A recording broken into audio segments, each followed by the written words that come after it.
But if we started stacking every lifestyle point in their favor, what we found is that people got well, sick people got well. People would come to me with letters from their doctor, and I'd go, okay, well, this is going to be valuable, you know, this is going to be instructional. What's the doctor have to say? And I'd open up the letter and say, "Dear Dr. Graham, good luck."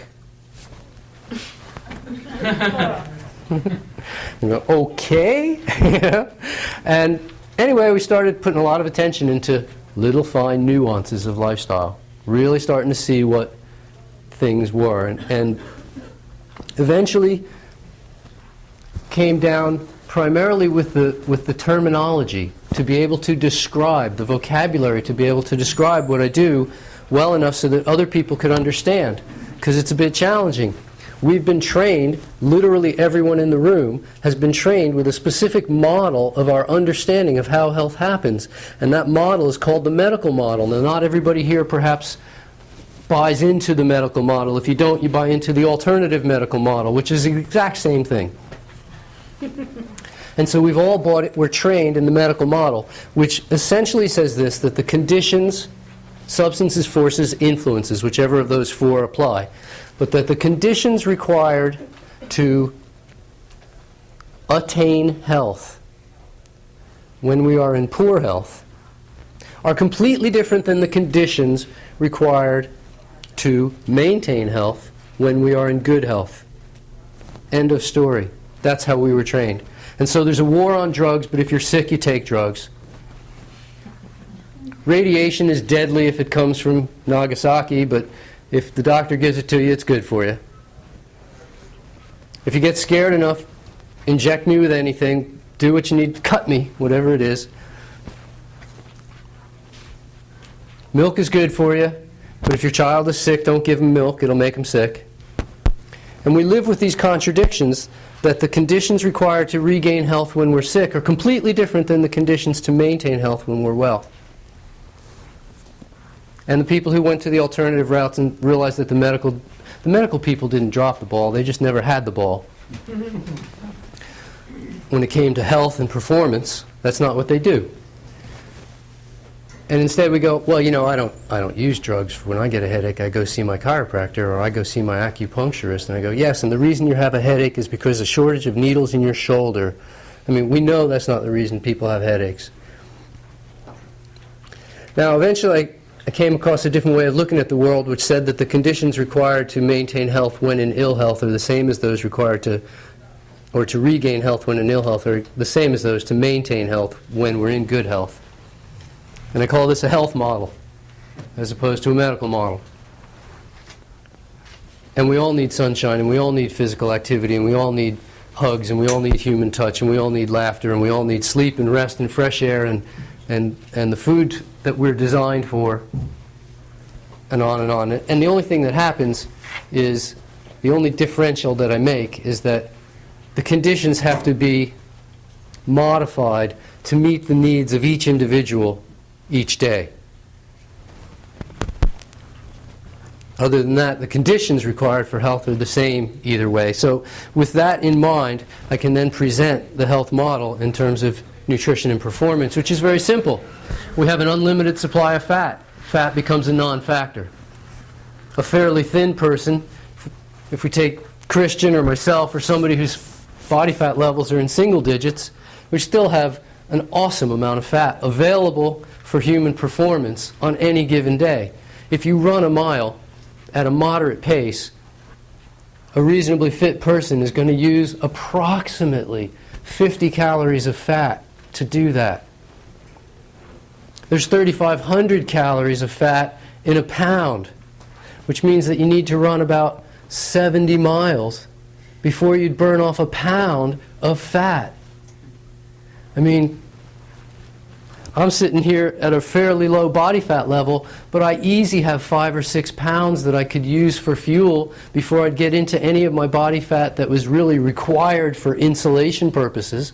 It's just a little extra you carry on you. It's a reserve. So I can go 350 miles on the fat.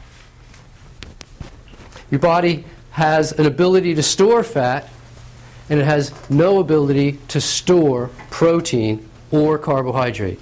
Yes, you have functional levels of both within various parts of your body. There's protein involved in the function and the makeup of every cell, both in the cell membrane and in the nucleus. And there's carbohydrate in your liver, and there's carbohydrate in your bloodstream, and there's carbohydrate in your muscles. What do we call that carbohydrate when it's in a complex form in animals? Glycogen. Glycogen. And the same stuff in plants is called starch. Starch. So it's the same thing. It's just got a different name. Glycogen in animals. Complex carbs. We convert it down to simple carbs, glucose and fructose, to use as fuel. And every cell in the body is fueled by glucose and fructose. Even that fat that we were using for fuel was getting converted into glucose. And in the presence of carbohydrate, that fat converts to glucose very efficiently and very cleanly. In the absence of carbohydrate, it's a rough process to perform. It's fuel intensive to perform it. It affects your brain function very much the way that alcohol does, small doses of alcohol. And when people get to that point where they're trying to convert fat into sugar in the absence of carbohydrates, say at the end of 18 or 20 miles of running without refueling, we call that what? Bonking. Yeah, bonking, exactly. If you're a bicycler, you bonk. If you're running, you hit the wall. And we don't want that to happen. But that's only applicable for certain people in certain situations. The possibility of everybody in the room being an ultra-distance runner is slim. How many ultra-distance runners? There's one. Okay, so I don't want to leave you out. But we have unlimited, essentially unlimited supplies of fat. We do use protein as fuel. It is physiologic fact that we use protein as fuel. You can find it in any sports physiology book. We use protein as fuel. It's fact. Approximately 1/10 of 1% of our total fuel usage comes from protein. It can be as much as 1/4 of 1% can come from protein.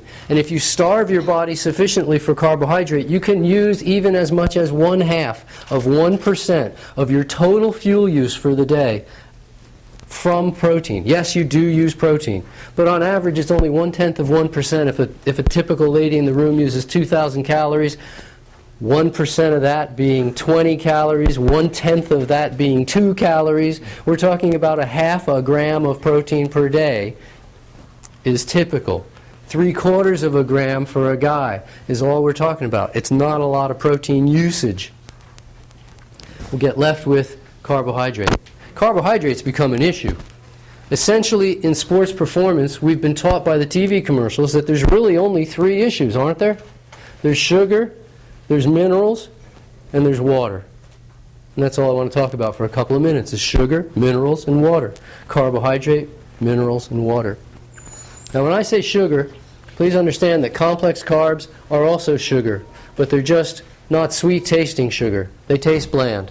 They're complex, and they're called complex for a reason. It's because their molecular formula is complex. But it's easier to just remember that they're too complex to digest. Take a tablespoon of cornstarch, put it in your mouth. See how long it takes you to digest that. You'll have a dry mouth for 10 minutes. We don't have the digestive enzymes to digest the oligosaccharides that comprise a great many of the starchy foods. We literally do not have those enzymes. We cannot break them down. They also exist, by the way, oligosaccharides, in unripe fruit. But when fruits become fully ripened, the sugars in them are referred to as glucose and fructose. It's a fascinating thing because essentially in sports nutrition what we're looking for is to answer a simple question. How well does it become you?